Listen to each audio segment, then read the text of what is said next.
fi ijjannoo dhugaadhaa kan bara jireenya isaa guutuu bilisummaa walqixxummaaf tokkummaa biyyaaf aadaa afaan seenaa xiinsammuu oromummaa fi ilaalcha namoomaa dhaloonni arra harkaa qabnuuf inni akka bu'uura dhaabaa fi miggaara ta'edha.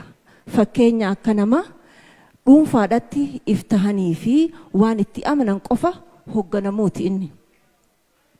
Bara qooqa saba kanaa irratti balballi hundi danqarrii. Bara aadaa fi eenyummaan ummata keenyaa sirnaan abaarrii. Bara walleen sablammootaa dooyaa artii irraa dhiibamtee teeknooloojii barri fidelleen hanqattee turte sanirraa kaasee birraadhaaf barihee ililliin urgooyte hanga na jaalatte gama keetiin yoo hawwan kee taate maleetti inni muuziqaa uumamaa gurri dhageessu hundi walqixa dhageedha.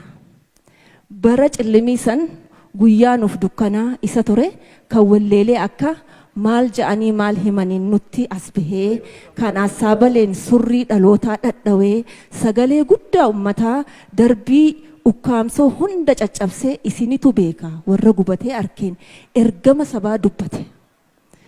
Bara Oromoon kaabaa kibbaa bahaa dhihaa osoo afaan tokko sirba cidhaa walleedhaan wallisuu takka hin qabnetti dabaala keessan fi akka odatti hiddaan jabaadha qooqa Oromummaatiin tabbarraa lallabee wallee cidhaa yeroo jalqabaaf Oromoon marti isa dhageessedha. Wallisaa seenaa muuziqaa biyyattii keessatti sanuu waggaa 50 dura kan wallee afaan ummata keessatti dhalatee qofa osoo hin taane haga isaan halaalatti daa'im leelii walaa'uu yaa walaa ishq isaat bee izarfinii magdaa jedhee indahay gannuurkeen alalaasee ሲዘፍኑ ስሰማ እያየው ዘፋኞች እኔም በአማርኛ ዛሬ ዘፍናለሁ እቲ አንሴ ኢምተአን ሹፈክ የካሚል ሱፈክ ኻልጅ አስባሴ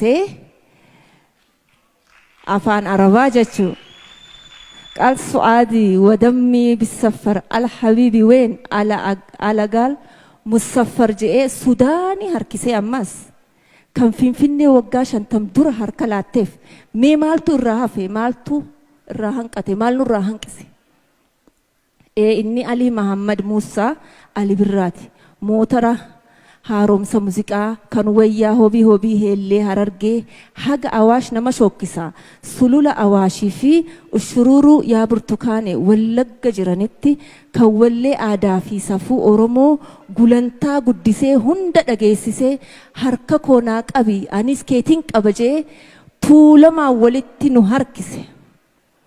Abbaa akeekaa dhaloota barnoota ammaas barnoota jiruu baqaa keessatti anis biyyaan qabaan if deebisee biyyatti nullee deebise.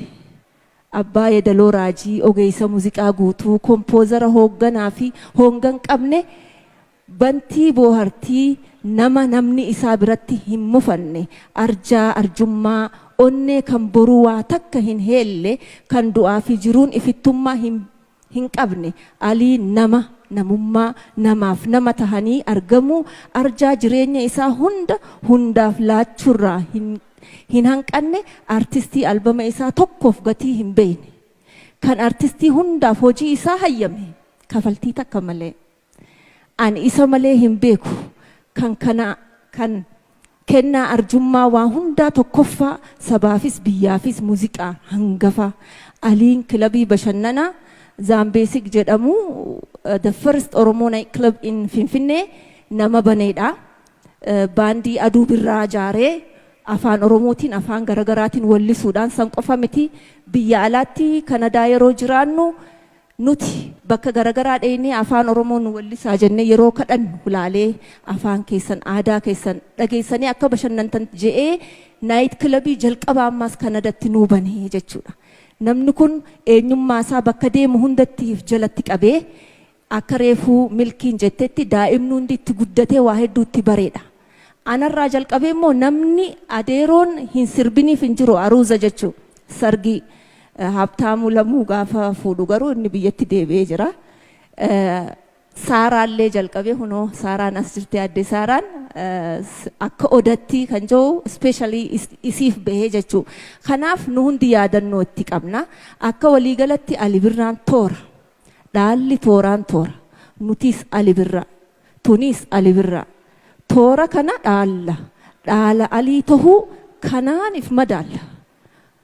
Dhumarratti adeeroo Ali Birraa ilma gudeedaa qabaachuu baatus ilmaan kumaa kitila artiin horatee qabaachuu isaa sirna gaggeessaa isaa qofarratti osoo hin taane sagantaa yaadannoo waggaa takkaffaa Ali Birraa kan artistoonni Oromoo hundi hojii isaa itti leellisee ragaadha dirree dawatti.